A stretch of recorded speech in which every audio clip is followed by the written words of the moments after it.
안녕하세요. 서울 북부교회 박준영입니다. 이 시간에 요한복음 14장 계속하겠습니다. 16절부터 보겠습니다. 16절부터 성령님에 관한 이야기입니다. 참 놀라운 말씀인데, 내가 아버지께 구하겠으니 그가 또 다른 보혜사를 너에게 주사 영원토록 너희와 함께 있게 하리니 그는 진리의 영이라. 세상 능히 그를 받지 못하나니 이는 그를 보지도 못하고 알지도 못함이라. 그러나 너희는 그를 아나니 그는 너희와 함께 거하시며 또 너희 속에 계시겠습니다. 여기까지요. 이 주님은 이제 제자들을 두고 세상을 떠나시려고 때 제자들이 필요한 모든 걸 추구하기 원하신 거예요. 필요한 당부의 말씀, 권면의 말씀, 또 경계의 말씀. 여기 이거는 이제 보혜사를 보내주시겠다는 거예요. 보혜사. 다시 읽어볼게요. 16절에 내가 아버지께 구하겠으니 그가 또 다른 보혜사를 너에게 주사 영원토록 함께 있게 하시리니. 주님은 지금 떠나시잖아요. 영원히 함께 못 계시잖아요. 인간의 몸으로서. 근데 성령 보내시면 우리와 함께 영원토록 있게 해주신다는 거예요. 이거 얼마나 좋아요. 응? 근데 이게 성령을 가리켜서 다른 보혜사라고 그랬어요. 보혜사란 말은 위로하는 자, 상담하는 자, 또 변호하는 자, 우리 옆에서 우리를 도와주시는 분을 보혜사라고 그래요. 그게 이제 영어에서는 돕는 자, 도와주는 자 이렇게도 번역이 됐고, 상담자로 번역이 됐고, 위로하는 자도 번역이 됐어요. 그 대언자라고 번역이 됐고, 요한일서 2장에 보면 우리에게 대언자가 있으니 곧 예수 그리스도라. 이 대언자란 말과 보혜사 똑같은 말이에요. 그러니까 예수님이 대언자시고 성령님이 또 대언자. 우리 옆에서 우리를 도와주시는 분. 이런 분을 보내주시겠다. 영원토록 있게 해주시겠다. 얼마나 놀라운 배려예요. 그렇지 않으면 우리는 외로운 사람이 되잖아요. 이 생에서 우리 함께 해주신 분이 없으니까. 주님이 떠나시니까 제자들이 얼마나 마음이 황량해졌겠어요. 주님이 너희를 고아지 버려두지 않고 내가 성령님을 너희들에게 보내주겠다.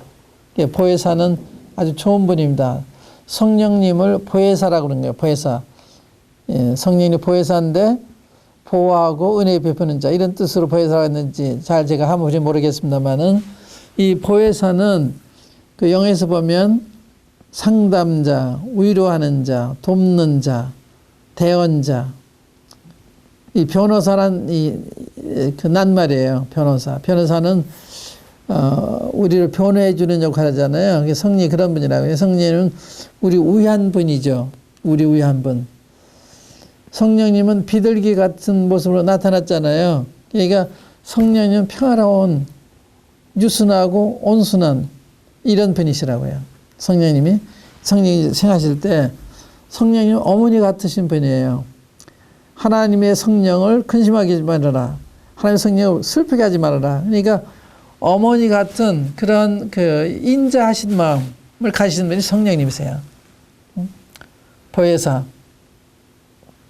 그러니까 성령님의 인도를 받는 사람은 위로하는 사람이 되고, 남을 돕는 사람이 되고, 또 상담해 주는 사람이 되고, 다른 사람 변호하는 사람이 되고. 그러니까 성령님의 인도를 받을 때 그 사람 굉장히 훌륭한 사람이 되는 거예요.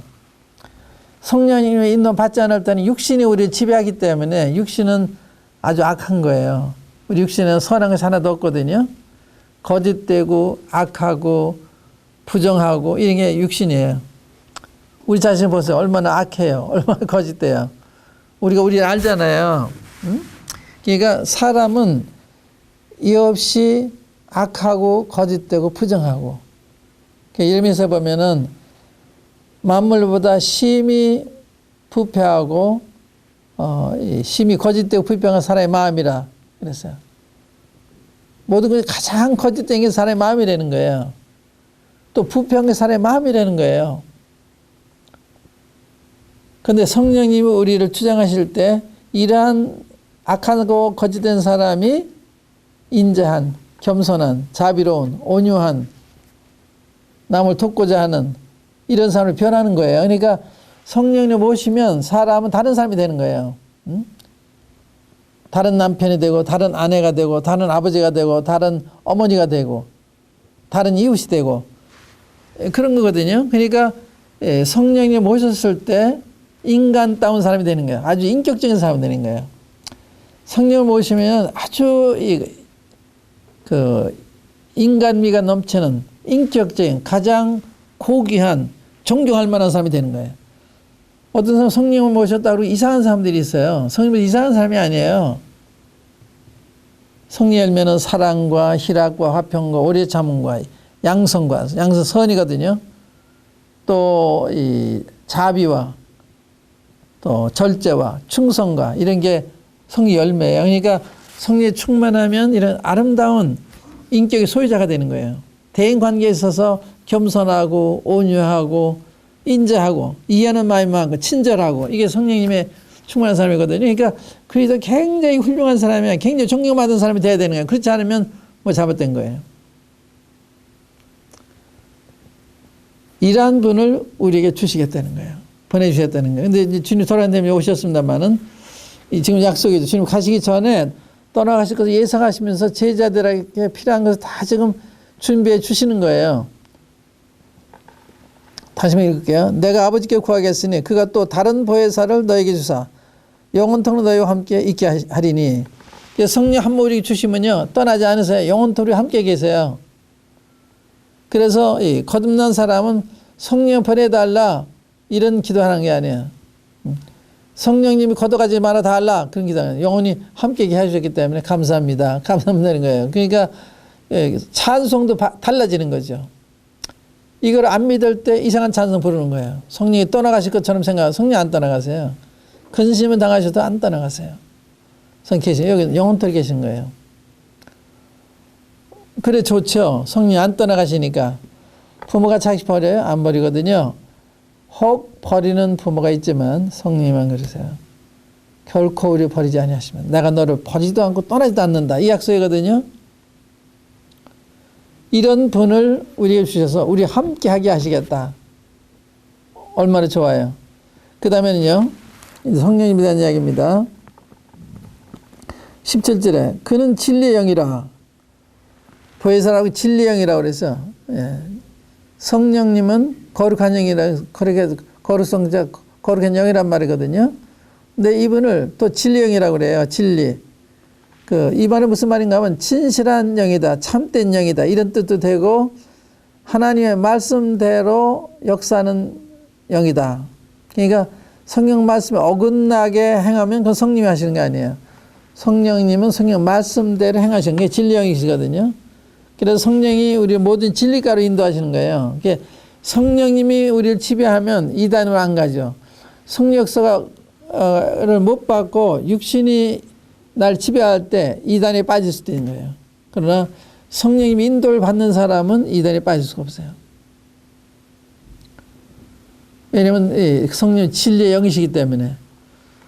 성령을 모신 사람은 성령이 거룩한 것처럼 그 사람도 언행 심사에 있어서 거룩한 거예요. 죄를 싫어하는 거예요.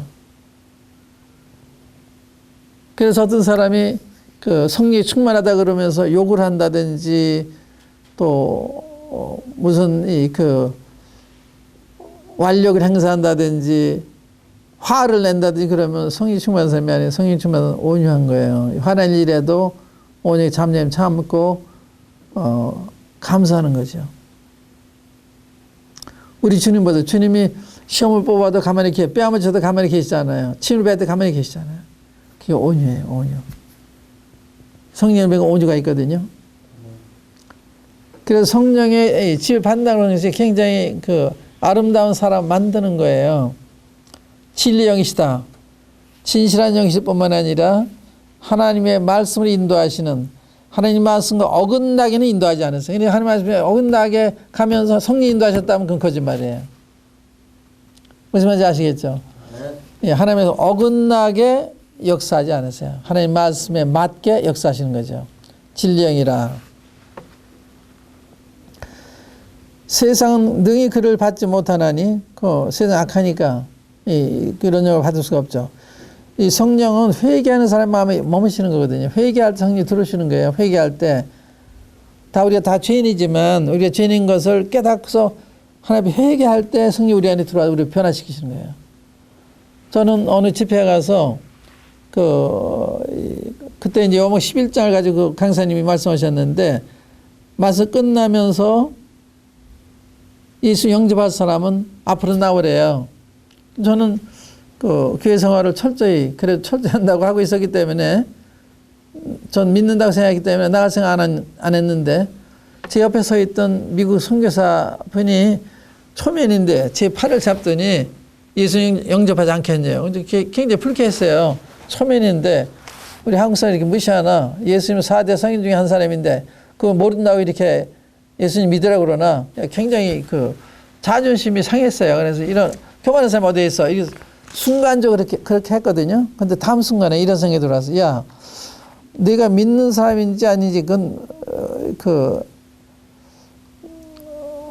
멀어서 했을지라도 너한테 전도하는 거는 예수 영접하라는 건 너를 사랑해서 한 거 아니냐. 너한테 이렇게 전도하고 무슨 대가를 요구하는 게 아니지 않냐. 그럼 너를 사랑하는 사람을 교만하다고 그랬는데 누가 더 교만한 사람이 이렇게 된 거예요. 그게 내가 더 교만한 사람이지. 그래 앞에 나가서 한 가지 기도를 했어요. 하나님, 저는 교만한 사람입니다. 이 교만이 용서해 주시고 너무 이 교만에 사무쳐가지고 교만을 제가 해결했거든요. 근데 그게 저는 성령이 오시는 건 전 몰랐어요. 그러고서 이제 집에 와서 자고 그 다음날 아침에 일어나서 마가복음 1장을 펴서 읽는데요. 제가 변화되어 있었어요. 성경이 이제 보이는 거예요. 성경 환하게 보이는 거예요. 여러분 마가복음 1장에 보면 예수님께서 귀신 들린 자 앞에 오시니까 귀신 들린 자가 그래요. 저 기회 높은 하나님의 아들이여 당신이 나 무슨 상관이 있나 이거 이거 그리스도에서 하나님을 시인하는구나 이런 거예요. 이게 보이더라고요. 그때부터. 그래서 제가 변화된 그때부터 알았죠. 그 지금까지 마찬가지예요. 이게 한 50여 년 전 일입니다만은 그러니까 이 성령님이 회개하는 마음에 들어오신다. 회개하는 성령이 우리 안에 들어오시는 거예요. 그러니까 정직하지 않다든지 부정하다든지 교만하다든지 그러면 성령이 못 들어오시죠. 회개할 때 성령이 들어오시는 거예요. 제가 그걸 부정할 수가 없어요. 제가 성령 임하신 다음에 제가 눈이 뜨여서 성령이 보이니까 누가 저보고 이런 길을 걸어서 그런 게 아니라 제가 이 길을 가장 가치 있는 보람 있는 길이 이 길을 선택의 길을 걸어오고 있습니다만 이게 다 성령님의 역사이죠.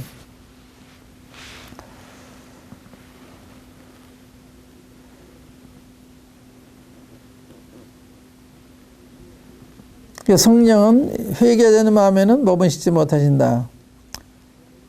그를 보지도 못하고 아지도 못함이라. 그러나 너희는 그를 아나니 그는 너희와 함께 거하심이요 또 너희 속에 계시겠습니다. 여기 너희 속에 계시겠습니다. 영원토 우리와 함께 하실 뿐만 아니라 우리의 속에 계시도록 주시는 거예요. 성령님 그래서 우리 속에 들어오셔서 우리를 새 사람 만들어 주시는 거예요. 저는 제가 그 경험에서 이렇게 다른 사람이 된 거거든요. 제가 이렇게 전도할 그런 사람이 아니에요. 제가 성경 읽고 남한테 성경 가르치고 이런 선천적 그런 사람이 못 돼요. 저는 굉장히 수줍은 사람이고 책도 읽기를 별로 좋아하는 사람이 아니고 그런데 제가 아주 딴 사람이 됐죠. 제가 말씀 전가하는 사람이 되고 책을 쓰는 사람이 되고 이렇게 이제 사람이 변했다고요. 그 이 길을 50여 년 동안 걸어오고 있는 너무 만족하고 너무 감사해요. 조금도 후회함이 없어요. 너무 감사하고 너무 만족하고. 성령님이 제 안에 들어오셔서 저를 변화시키신 거죠. 변화시킨 거죠. 제가 변했어요. 그래서 저희 가정에서 굉장히 놀랐죠. 내가 너무 변하니까, 사람이 변하니까. 그래서 성령 우리 안에 들어오시면 사람이 돌 변하는 거예요. 100% 변하는 거예요. 180도로 변하는 거예요. 완전히 다른 사람이 되는 거예요. 그 말은 잘못 안 한다 그런 뜻이 아니라 이 가치관이 변하는 거예요. 삶의 목적이 바뀌는 거예요. 저는 세상에 살았는데 이제 하늘나라에 사는 거예요. 이제 세상 책이 좋았는데 성경 책이 좋은 거예요. 이렇게 가치관이 바뀌는 거예요. 취미도 바뀌고 그러니까 이런 길을 걷는 거죠. 그러니까 이 놀라운 길을 걷도록 해주셨죠. 왜냐하면 성령이 제 안에 들어오셨기 때문에 제가 변화된 거거든요. 속에 들어오셔서. 그래서 성령님은 믿는 사람 속에 계세요. 내주에 계세요. 그래서 그리스도인의 정의가 뭔가 하면 누구든지 그리스도의 영이 없으면 그리스도의 사람이 아니라 그리스도의 영을 모신 사람이 그리스도인이에요. 예, 그리스도의 영을 모시지 못했으면 그분이 목회자라도 또 장로라고 하는 이러한 직위를 가지고 있었던 건 그리스도인이 아니에요. 그러니까 그리스도인은 성령을 거듭나서 성령이 그 사람 속에 내주하고 있을 때 그 사람이 그리스도인이에요. 그 사람은 그리스도인이 아니에요. 그게 성령의 정의입니다. 누구든지 그리스도의 영이 없으면 그리스도의 사람이 아니라. 고린도후서 13장 5절에 보면 너희가 믿음에 있는 건 너희 자신을 시험하고 너희 자신을 확증하라. 예수 그리스도께서 너희 안에 계신 줄을 너희가 스스로 알지 못하느냐. 그렇지 않으면 너희가 버리는 자다. 이 고린도 교인들한테 한 거거든요. 너희가 믿음에 있는 것을 시험해 보라는 거예요. 확실히 증명하라는 거예요. 그리스도 예수께서 너희 안에 계신 줄을 스스로 알지 못하면 버리는 자라는 거예요. 다시 시작해야죠. 그러니까 이 믿음은 하나님만 아는 것이 아니라 본인이 시험해 볼 수 있고 확실히 증명할 수 있는 이런 거예요. 그 근거가 뭐냐?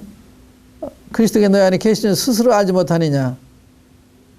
스스로 성령 내 안에 계신 걸 아는 거예요. 내가 변화되기 때문에. 그러니까 스스로 안다는 말씀이 그러니까 여러분들에게 제가 오늘 점심 잡수셨습니까? 그러면 네하고 대답하시겠죠. 왜냐하면 스스로 아시니까.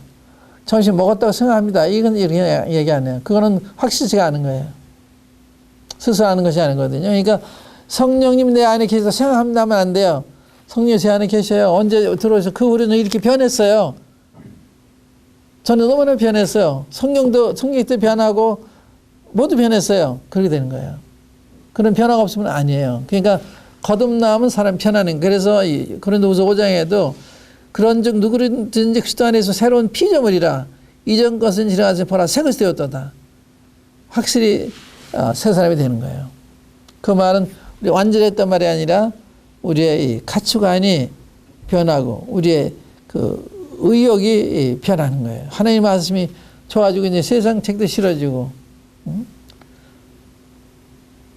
이렇게 되는 거예요. 그러니까 완전히 사람이 하나님 중심적인 그리스도 중심적인 사람이 되는 성경 중심적인 사람이 되는 거예요. 세상 중심적이 아니고 가치관이 바뀌는 거예요. 그 다음에 이제 15장에 보면 거기도 성령에 대한 얘기 더 나오는데 15장 보겠습니다. 15장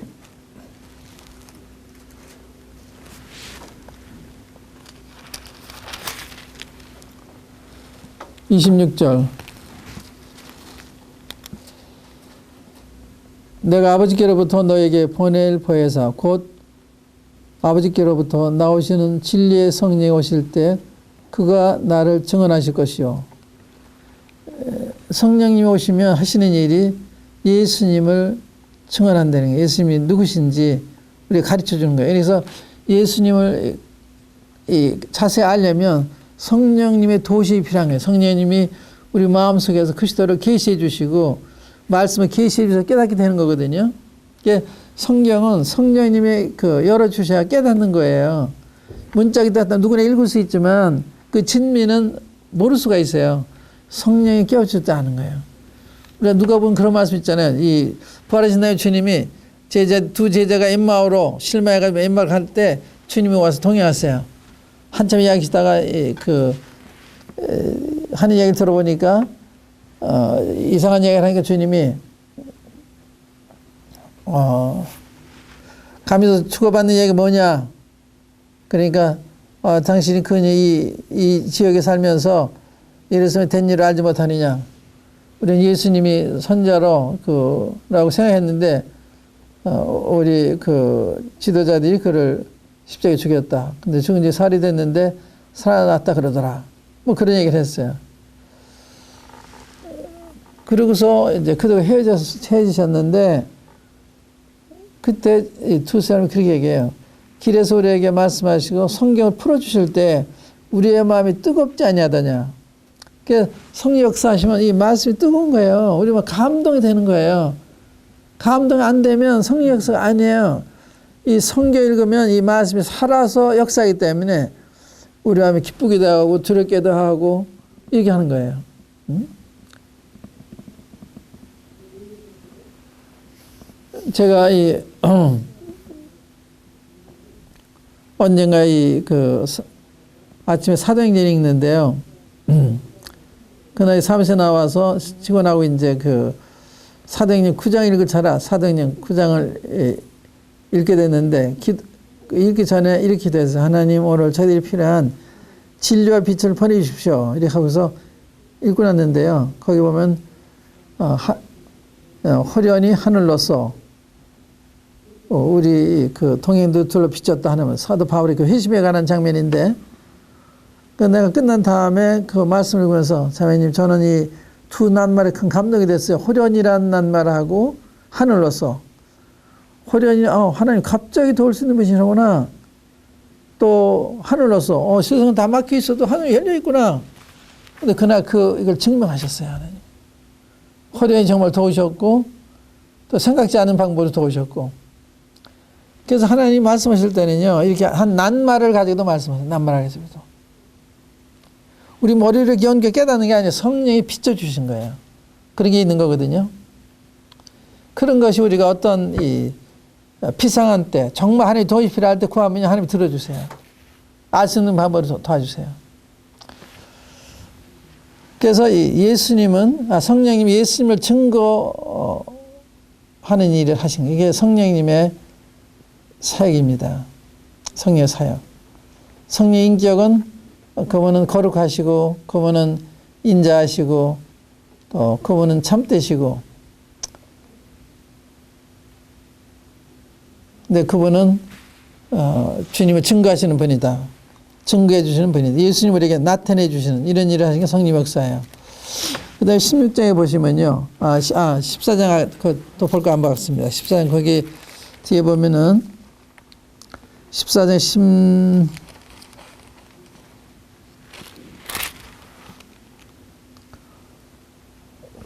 14장 26절에 보혜사 곧 아버지께서 내 이름으로 보내실 성령 그가 너희에게 모든 것을 가르치고 내가 너희에게 말한 모든 것을 생각나게 하리라. 이게 성령 역사예요. 성령이 오시면은 모든 걸 가르쳐 준다는 거예요. 그러니까 성령 말씀을 우리 가르쳐 주는 깨닫게 해주시는 거예요. 그리고 또 주님 하신 말 생각나게 하시는 거예요. 이것도 성령 역사예요. 제가 말씀 증거하다 보면 생각자는 말씀 생각나게 해서 이렇게 증거하게 하시거든요. 생각나게도 하시고 가르쳐 주시고 이게 성령 역사예요. 그래서 성경일 때는 성령이 도우시면 구하셔야 돼요. 좀 말씀을 깨닫게 해서 가르쳐 주십시오. 주님 이 말씀이 잘 이해가 안 되는데 이해되게 해주십시오. 이렇게 기도하고 읽으면 나중에 깨우침을 주세요. 생각나게 해주신다. 이번에 16장을 보시면 또 성령님의 사역에 대한 이야기가 나오는데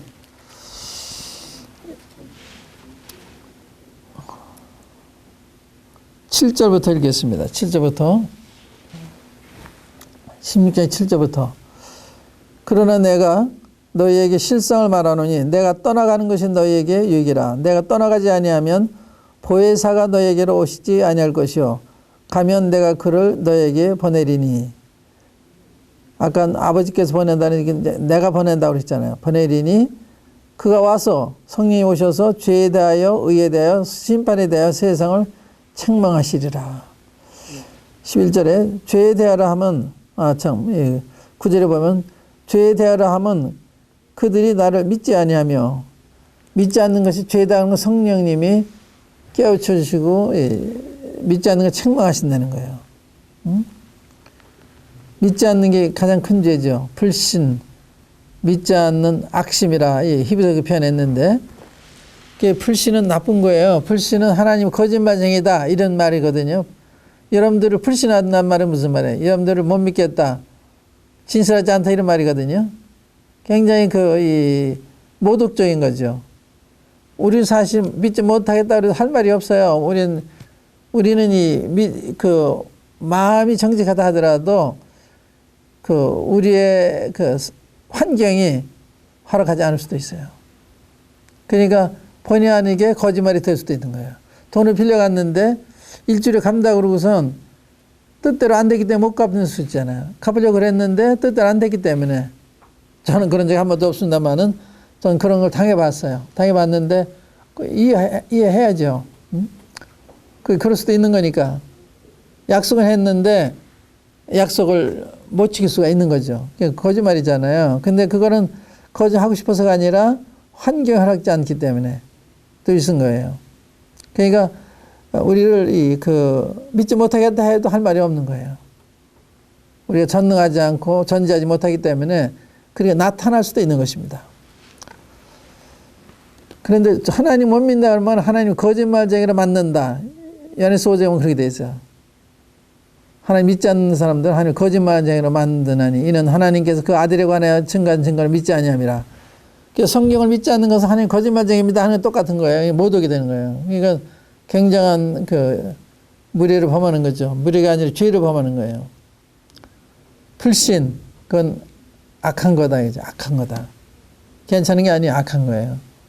몰라서 못 믿고 있는 그건 소홀하는 데 대한 책임이 있겠지만, 죄에 대한 나를 믿지 않으며, 그래서 사람들이 정죄받는 거는요, 무슨 살인했다든지, 간음했다든지, 사기했다든지, 그래서 정죄받는 게 아니에요. 예수님 믿지 않기 때문에 정죄를 받는 거예요. 그것이 요한복음 3장 18절에 보면, 저를 믿는 자는 심판을 받지 아니하는 것이요, 믿지 아니하는 자는 하나님이 독생자 이름을 믿지 아니하여 벌써 심판받았다. 독생자 이름 믿지 않기 때문에 심판받았다는, 정죄를 받았다는 거예요. 어떤 죄를 범해서가 아니라. 다른 죄는 불신에서 나타난 열매예요. 그러니까 불신 때문에 지옥 가는 거다. 어떤 살인죄 때문이나 간음죄라든지 무슨 사기죄 때문에 가는 것이 아니라 불신죄 때문에 그건 용서받을 수 없는 거예요. 살인죄는 얼마든지 용서받을 수가 있어요. 그러나 불신죄는 용서가 안 되는 거예요. 그래서 성령 오시면 이 믿지 않는 죄다 하는 걸 가르쳐 준다는 거죠. 그 다음에 10절에 보시면 의에 대하라 하면 내가 아버지께로 가니 너희가 다시 나를 보지 못하며, 의에 대하라 하면 내가 아버지로 간다는 말은 무슨 뜻이냐면, 주님께서 아버지가 간다는 말은 아버지께서 주님이 인정하신다는 그 말이에요. 주님이 걸어오신 길, 행하신 일을 주님이 인정하셨다는 그 말이에요. 그래서 하늘로 돌아오도록 하시는 거거든요. 그러니까 예수님은 옳고 너희 세상은 잘못됐다. 예수님 십자가 못 본 너희들은 잘못됐다. 그걸 증거하는 거예요. 그러니까 세상에 책망을 받는 거죠. 주님이 죄인인 줄 알고 십자가 못 박아 죽여서 없애버렸는데 다시 살아나셨고 또 하늘로 하나님 데려가시니까 세상을 정죄하시는 거예요. 예수님은 의롭고 세상은 잘못됐다 는 걸 증거하는 거다. 그런데 심판에 대하라 하면 이 세상 임금이 심판을 받았습니다.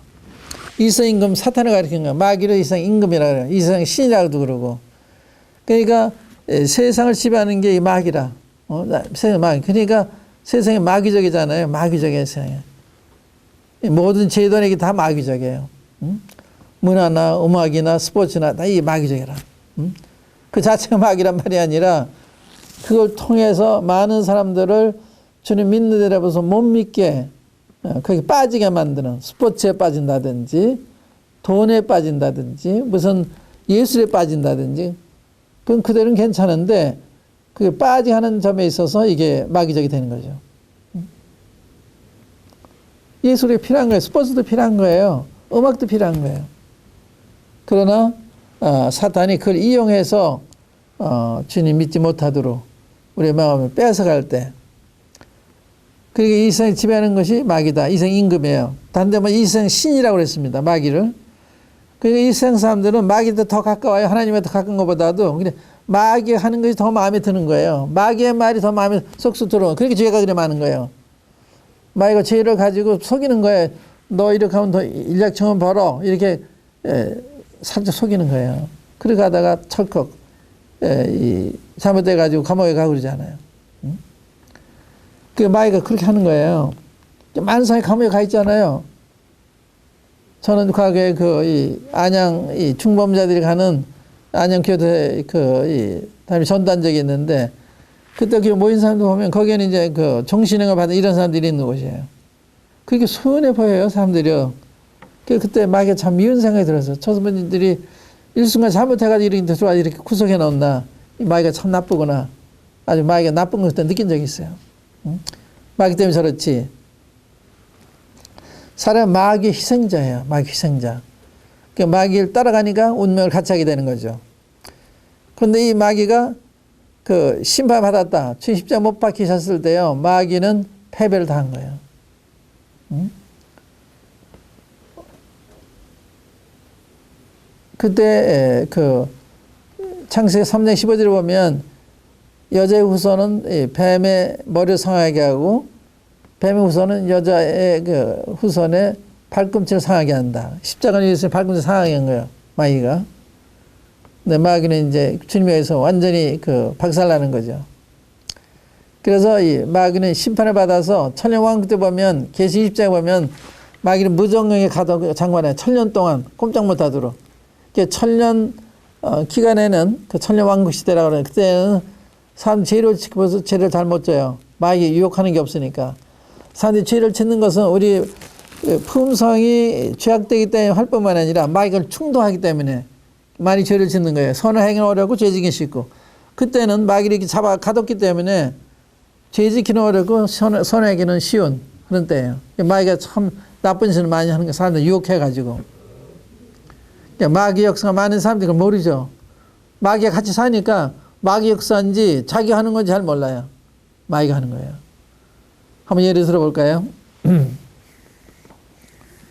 베드로가 주님이 이제 내가 예루살렘에 가서 장로들과 대성들에게 잡혀서 고난을 받고 죽임을 당한 사람이 다시 살아난다 이렇게 말씀하시니까 베드로가 했다가 주여 그리 마옵소서.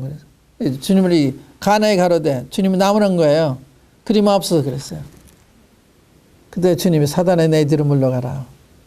베드로가 한 일이 뭐 사탄이 한 것 같지 않았는데 왠 주님 스스로 돌아가신다 그러니까 돌아가시면 안 됩니다 이렇게 말린 건데 뭐 그게 사탄적이에요. 그런데 사단을 대변한 거예요. 사탄의 내 뒤로 물러가. 너는 그 하나님 일을 생각지 않는도다. 하나님이 사람 일을 생각하는도다. 너는 날 넘어지게 하는 자다.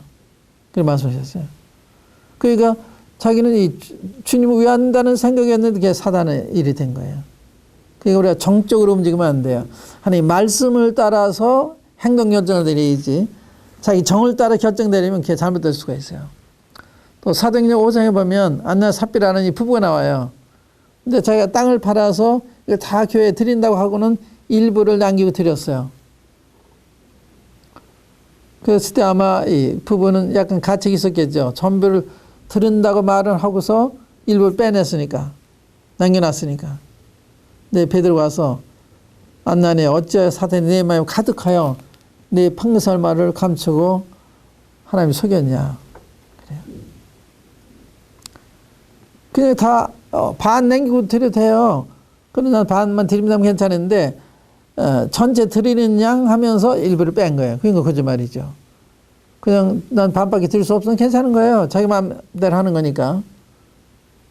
근데 그때 안나 삽비라가 마음에 가책이 있었겠지만 사탄이 한다 이 생각 못 했을 거 아니에요. 근데 사탄이 한 거라고. 사탄이 어째 내 마음에 가득해서 판 것을 얼마나 감췄냐.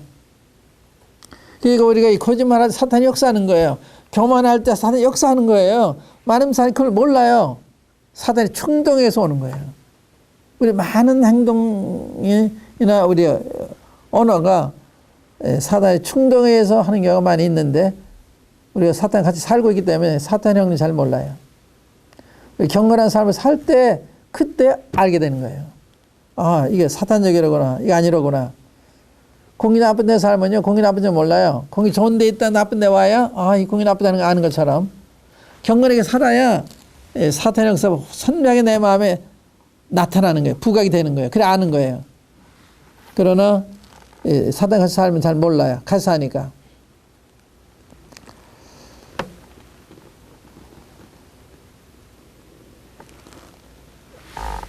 이 세상 신에 대한 설명을 드렸어요. 그래서 마귀는 이 세상 신이라 세상은 사탄이 더 가깝다. 하나님과 가까운 것보다. 그래서 사탄에게 더 이 매력을 느끼고 따라간다. 그래서 많은 사람이 사탄을 다 따라가는 거예요. 주님 따르는 사람 많지 않아요. 비례적으로 봤을 때. 그 다음에 이번에 이제 그 16장 성령님에 대한 말씀인데요.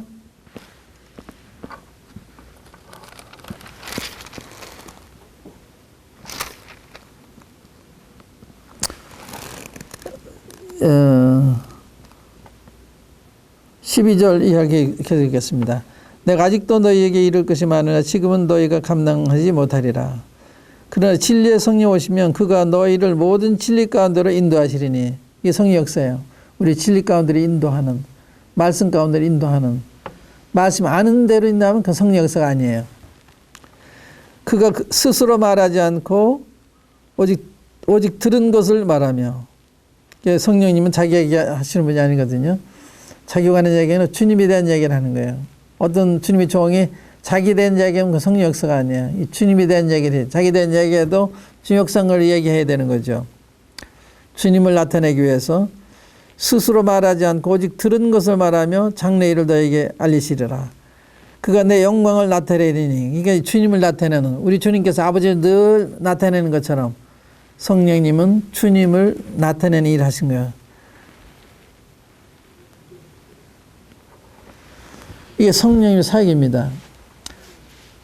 이게 성령님 아주 좋으신 분이에요. 선하시고 인자하시고 친절하시고. 성령이 충만하면 친절한 사람이 되고 선한 사람이 되고 인자한 사람이 되고 진실한 사람이 되고 오녀 겸손한 사람이 되고 이런 거예요. 그렇지 않으면 성령의 인도함 받고 있지 않은 거예요. 확실한 거예요. 그 다음에 이제 성령님한테 잘못하는 게 있는데, 성령을 회방하는 죄는 이 세상에서 오는 세상을 사함받지 못한다. 성령 회방하는 죄가 있어. 확실한 성령 역사를 귀신에게 돌렸을 때, 이건 귀신이 묘사했다 할 때 성령 회방하는 거예요. 용서 못 받는 거예요. 그런데 이러한 죄는 불신자만이 범할 수 있는 것이, 믿는 자는 범할 수 있는 죄가 아니에요. 성령의 역사를 이렇게 사탄이다 이렇게 얘기하는 사람 없죠. 그러니까 이건 믿지 않는 사람이 범하는 죄이고, 성령 근심하게 하지 말라. 이 언어를 잘못했을 때 성령 근심을 당했어요. 어떻게 하느냐? 우리 마음이요, 이 평화롭다가 하지 않아야 될 말을 했을 때, 형제를 어떻게 비방했다든지 이러면요, 갑자기 어두워져요. 기분도 사라지고 평안도 사라지고 캄캄해져요. 불이 나은 것처럼. 그때는 성령이 기뻐하는 증거하는. 저는 어떤 때 형제에 대해서 그렇게 불순한 마음을 얘기하는 것이 아니고 그 정답 얘기한다고 얘기하는 것 같았는데 갑자기 마음이 어두워져요. 주님 그것도 기뻐하지 않으시는구나. 그래서 제가 뉘우치죠. 주님 잘못했습니다. 이것까지 주님 기뻐하지 않으시는군요. 그래서 우리 마음에 금방 알아요. 잘못된 언어를 했다든지 그러면 성이 근심을 당했어요. 그 에베소 5장에 나오는 말씀입니다. 그래서 항상 말할 때는 듣는 사람들에게 은혜가 되게, 덕이 되게 하는 말을 하라는 거예요. 이렇게 듣는 사람이 불편한 얘기 하지 말고 듣는 사람이 감동이 되는 이야기, 또 그분을 세워주는 이야기, 이런 얘기 하라는 거예요. 그 다음에 성령을 소멸치 말라 하는 말, 소멸치 말아라. 이 성령 역사를 소멸한 다음 불을 끄는 걸 가리키는 거예요. 성령님의 불이 붙었을 때 그 끄는 역사가 있어요. 그 성령님이 은사를 발휘하려고 그러는데 막는다든지 은사를 못 쓰게 한다. 그럴 때 성령이 소멸한 죄가 되는 거죠. 지금 이제 저 형제를 통해서 말씀을 다 증거하게 하시는데 잘못된 장로가 있다가 안 됩니다. 그럼 그 소멸죄가 되는 거예요. 그래서 성령 하시려고 막으면 성령 소멸한 죄가 되는 것이고, 또 성령께 거짓말했다. 아까 말씀 것처럼 그런 성령의 거짓말하는 죄가 있을 수가 있습니다. 성령 거스리고. 성령에 보면 성령의 충만을 받으라 그래서 성령의 충만을 받아라. 이 술 취하지 말고 성령의 충만을 받아라. 성령의 충만하면 하나님 경외하게 되고 감사하게 되고 서로 순종하는 마음이 있게 되고 이렇게 생기는 거예요. 또 성령을 쫓아 행하라 그런 말씀이 있죠. 또 성령의 열매가 있고, 그래서 성령을 행하는 것은 그 열매를 보고 아는 거예요. 그 열매가 안 맺히면 성령을 따라 행하는 것이 아니죠. 그런데 이 성령님 우리에게 주셔서 영혼들 있게 하시는 주님이 얼마나 감사한지요. 여러분이 거듭 났으면 성령 안에 계시고 여러분들 영혼은 함께 하실 거예요. 여기까지 하겠습니다. 감사합니다.